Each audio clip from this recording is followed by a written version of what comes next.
الحمد لله كفى وسلام على عباده الذين اصطفى أما بعد قال الله تبارك وتعالى في كلامه المجيد أعوذ بالله من الشيطان الرجيم بسم الله الرحمن الرحيم لقد كان لكم في رسول الله أسوة حسنة وقال النبي صلى الله عليه وسلم لا يؤمن أحدكم حتى أكون أحب إليه من والده وولده والناس أجمعين صدق اللہ مولانا العظیم۔ میرے محترم بزرگوں اور دوستو، حضرت فاطمۃ الزہرا رضی اللہ تعالی عنہا سے پوچھا گیا کہ آپ نے تو اپنے والد محترم کو بڑے قریب سے دیکھا ہے، کیا آپ بتا سکتی ہیں کہ آپ صلی اللہ علیہ وسلم کی سیرت طیبہ کیا ہے؟ حضرت فاطمۃ الزہرا رضی اللہ تعالی عنہا نے کہا، کیا آپ نے قرآن پڑھا ہے؟ انہوں نے کہا، ہاں پڑھا ہے۔ سیدہ فاطمۃ الزہرا رضی اللہ تعالی عنہا نے کہا کہ اللہ تبارک و تعالی نے دنیا کے بارے میں قرآن کریم کے اندر کیا بات کہی ہے؟ وہ صحابی قرآن کے ماہر تھے، تفسیر جاننے والے تھے۔ انہوں نے کہا، قل متاع الدنیا قلیل۔ اللہ تبارک و تعالی نے دنیاوی زندگی کو اور دنیاوی ساز و سامان کو قلیل بتایا ہے۔ حضرت فاطمۃ الزہرا رضی اللہ تعالی عنہا نے پوچھا، جو دنیا قلیل ہے، کیا آپ اس دنیا کے آسمان کے ستاروں کو شمار کر سکتے ہیں؟ جو دنیا قلیل ہے، کیا آپ بارش کے قطروں کو شمار کر سکتے ہیں؟ وہ صحابی کہنے لگے، یہ کیسے ممکن ہے؟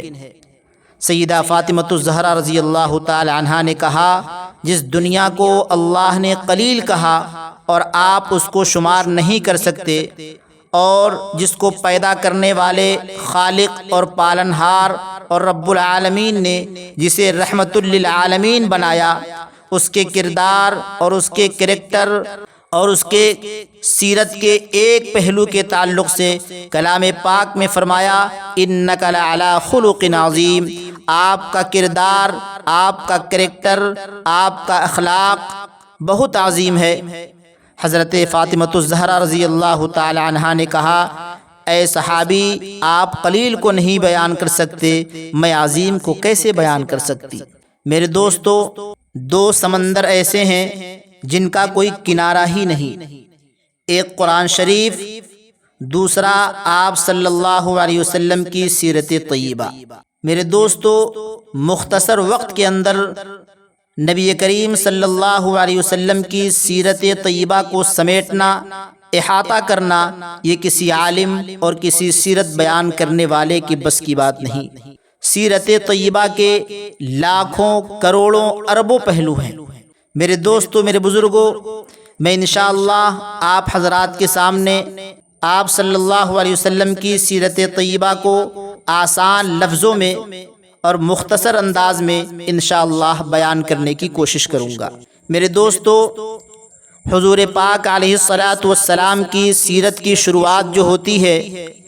وہ حضرت ابراہیم علی نبینا وعلیہ الصلاۃ والسلام سے۔ اللہ تبارک و تعالی نے حضرت ابراہیم علیہ الصلاۃ والسلام کو دو بیٹے عطا کیے تھے، جن میں سے ایک بیٹے حضرت اسماعیل علیہ الصلاۃ والسلام اور دوسرے بیٹے حضرت اسحاق علیہ الصلاۃ والسلام تھے۔ بعض حضرات کہتے ہیں کہ حضرت اسرائیل نام تھا ان کا،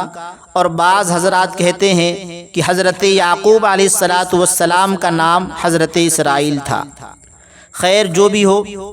ایک بیٹے کا نام حضرت اسماعیل علیہ الصلاۃ والسلام اور دوسرے بیٹے کا نام حضرت اسحاق علیہ الصلاۃ والسلام تھا۔ بنی اسرائیل کے سارے نبی جو پیدا ہوئے ہیں وہ حضرت اسحاق علیہ الصلاۃ والسلام کی اولاد میں سے تھے، اور دوسرے بیٹے جو تھے حضرت اسماعیل علیہ الصلاۃ والسلام، ان کو حضرت ابراہیم علیہ الصلاۃ والسلام بچپن ہی میں مکہ مکرمہ لے کر آ گئے تھے، اور ان کی والدہ حضرت ہاجرہ کے ساتھ میں ان کو مکے میں چھوڑ دیا تھا۔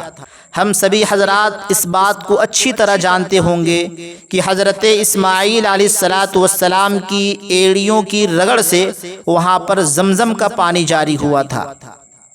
لوگ وہاں پر آباد ہونے لگے، قبیلے جرہم کے لوگ بھی آ کے مکہ مکرمہ میں آباد ہو گئے، اور پھر حضرت ابراہیم علیہ الصلاۃ والسلام اور حضرت اسماعیل علیہ الصلاۃ والسلام اس جگہ پر جہاں پہ فرشتوں نے بیت اللہ کو بنایا تھا، جو معدوم ہو چکی تھی، اس جگہ پر دوبارہ انہوں نے بیت اللہ کی تعمیر شروع کی اور حجر اسود کو وہاں پر رکھ دیا جہاں پر آج رکھا ہوا ہے۔ بہرحال حضرت اسماعیل علیہ الصلاۃ والسلام نے یہ ارادہ کیا تھا کہ وہ حضرت ہاجرہ کی وفات کے بعد مکہ چھوڑ کر واپس اپنے والد کے وطن میں چلے جائیں گے، لیکن حضرت ہاجرہ کے انتقال کے بعد حضرت ابراہیم علیہ الصلاۃ والسلام نے حضرت اسماعیل کا نکاح قبیلے بنی جرہم کے ایک لڑکی سے کرا دیا تھا۔ کچھ دنوں کے بعد حضرت اسماعیل علیہ الصلاۃ والسلام نے اس لڑکی کو طلاق دے کر کے پھر ایک اور لڑکی سے نکاح کیا۔ اسی لڑکی کے بطن سے حضور صلی اللہ علیہ وسلم کے جو آباء و اجداد ہیں وہ پیدا ہوئے، جن میں سب سے بڑا نام آتا ہے عدنان کا۔ یہ اللہ کے نبی صلی اللہ علیہ وسلم کے جد امجد تھے۔ ان کی نسل سے پھر مکہ مکرمہ کی آبادی بڑھتی گئی، اور مکہ مکرمہ میں قریش کا جو قبیلہ ہے وہ آباد ہو گیا، اور مختلف قبیلے اس میں آباد ہو گئے، قریش، بنو امیہ، بنو ہاشم وغیرہ وغیرہ۔ اب جب قریش کے سارے لوگ آباد ہو گئے مکہ مکرمہ کے اندر، تو اللہ تبارک و تعالی نے بنو ہاشم کا انتخاب کیا اللہ کے نبی صلی اللہ علیہ وسلم کی ولادت کے لیے۔ ہاشم جو تھے حضور پاک علیہ الصلاۃ والسلام کے پردادا، ان کا مزاج تھا کہ آنے والے حاجیوں پر دل کھول کر خرچ کرنا، ان کو کھانا کھلانا، ان کو پانی پلانا، اور وہ بیت اللہ کے متولی تھے اور مکہ کے سردار تھے۔ ان کو ہاشم اسی لیے کہا جاتا ہے کہ وہ آنے والے حاجیوں کو روٹیاں سالن میں ڈال کر، جس کو سرید کہا جاتا ہے، وہ بنا کر کھلایا کرتے تھے۔ بہرحال ان کے انتقال کے بعد اللہ کے نبی صلی اللہ علیہ وسلم کے دادا حضرت عبد المطلب وہ مکے کے امیر بنے اور بیت اللہ کے متولی بنے۔ عبد المطلب جو تھے ان کو ایک ہی لڑکا تھا جس کا نام حارث تھا۔ عبد المطلب نے ایک مرتبہ خواب میں دیکھا کہ وہ زمزم کا کنواں جو حضرت اسماعیل علیہ الصلاۃ والسلام کی ایڑیوں کی رگڑ سے جاری ہوا،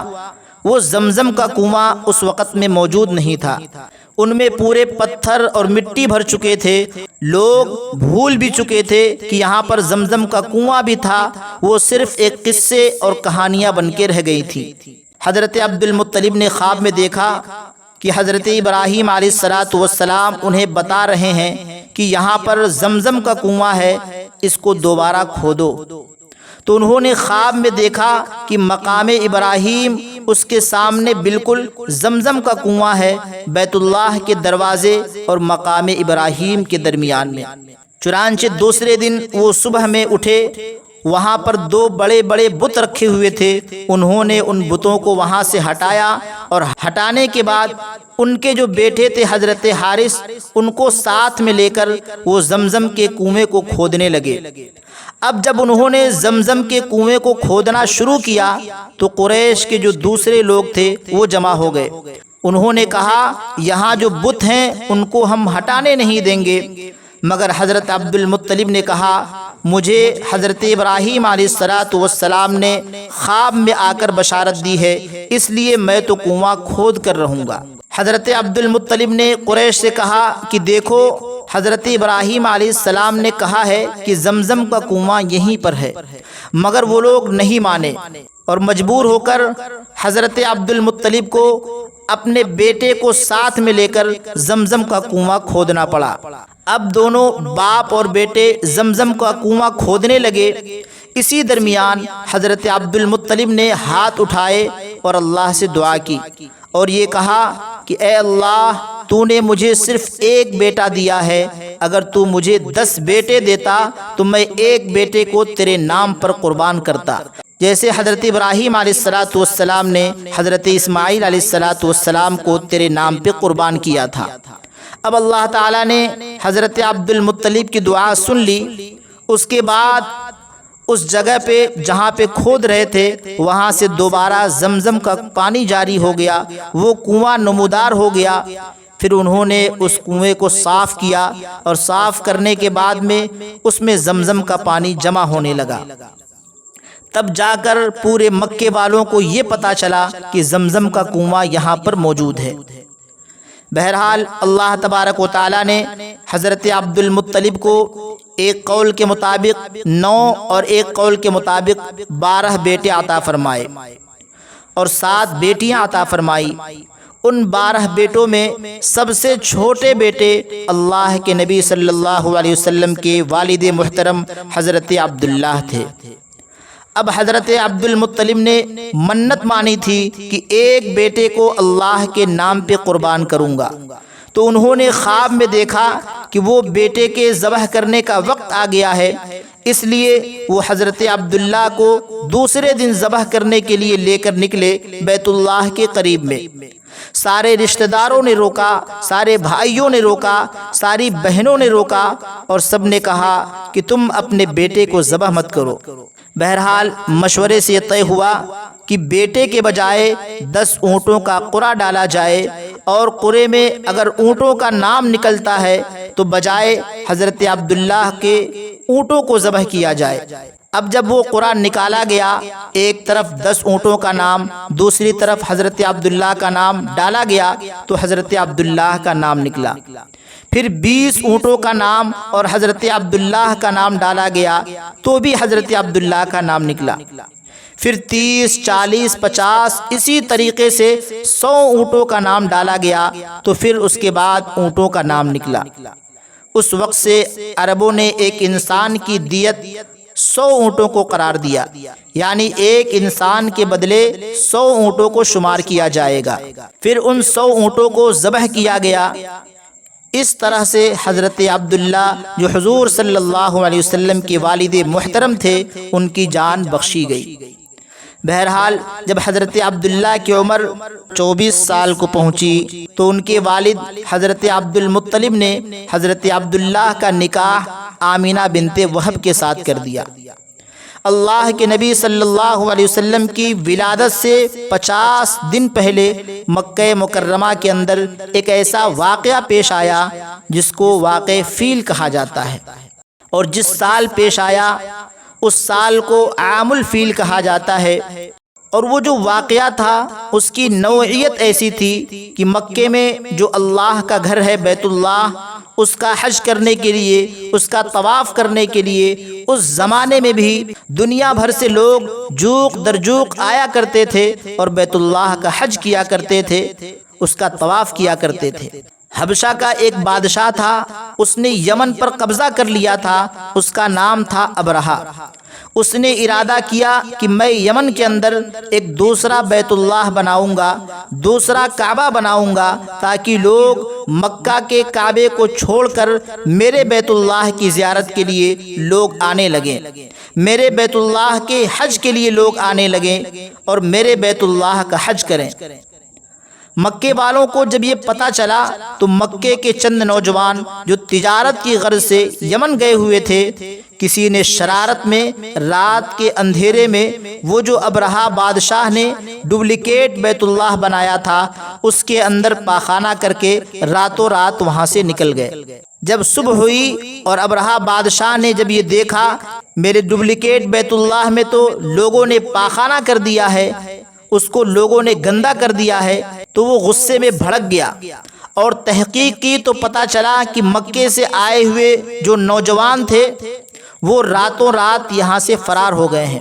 شاید یہ انہی کی کرتوت اور انہی کا کارنامہ ہے۔ اب ابرہہ بادشاہ کو غصہ آ گیا، اس نے یہ ارادہ کیا کہ مکے والوں نے میرے بیت اللہ کو گندا کیا ہے، اس لیے میں مکے والوں کا بیت اللہ باقی نہیں رہنے دوں گا اور اس بیت اللہ کو مسمار کر کے اس کو زمین دوز کر دوں گا۔ چنانچہ اسی ارادے سے ابرہہ ہاتھیوں کی ایک فوج لے کر نکلا اور وہ فوج کے ساتھ میں مکہ مکرمہ اور منی کے قریب میں ایک وادی ہے جسے وادی محصر کہتے ہیں، وہاں پر اس نے قیام کیا۔ اب پورے مکے میں یہ خبر مشہور ہو گئی، لوگ پریشان ہو گئے کہ ابرہہ جو بادشاہ ہے وہ بیت اللہ کو توڑنے کے لیے آیا ہے۔ مکے والوں میں مشورہ ہونے لگا کہ ہم کیا کریں، اس کا مقابلہ کیسے کریں۔ اب تو وہ بادشاہ کی فوج تھی، مکے والے سب مل کر بھی اس کی فوج کا مقابلہ نہیں کر سکتے تھے، اور بادشاہ کی جو فوج تھی وہ ہاتھیوں کے ساتھ آ رہی تھی، اسی لیے ہاتھیوں کی وجہ سے اس جماعت کو اصحاب الفیل کہا جاتا ہے، اور وہ سال جو تھا اس کو عام الفیل کہا جاتا ہے، یعنی ہاتھی والوں کا سال کہا جاتا ہے۔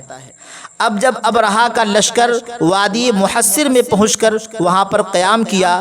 تو اللہ کے نبی صلی اللہ علیہ وسلم کے دادا حضرت عبد المطلب کے اونٹ وہاں پر چرا کرتے تھے، تو ابرہہ نے ان اونٹوں کو اپنے قبضے میں لے لیا۔ اور جب حضرت عبد المطلب کو یہ پتہ چلا کہ ابرہہ بادشاہ جو بیت اللہ کو ڈھانے کے لیے آیا ہوا ہے اس نے میرے اونٹوں کو اپنے قبضے میں لے لیا ہے، تو وہ اپنے اونٹوں کو چھڑانے کے لیے ابرہہ بادشاہ کے پاس پہنچے۔ اور جب ابرہہ بادشاہ کو پتہ چلا کہ حضرت عبد المطلب جو مکہ کے سردار ہیں، بیت اللہ کے متولی ہیں، قبیلے قریش کے سردار ہیں، وہ میرے پاس آ رہے ہیں ملنے کے لیے، تو وہ بڑی عزت کے ساتھ، بڑے اکرام کے ساتھ آگے بڑھا، ان کو لایا، اپنے پاس بٹھایا۔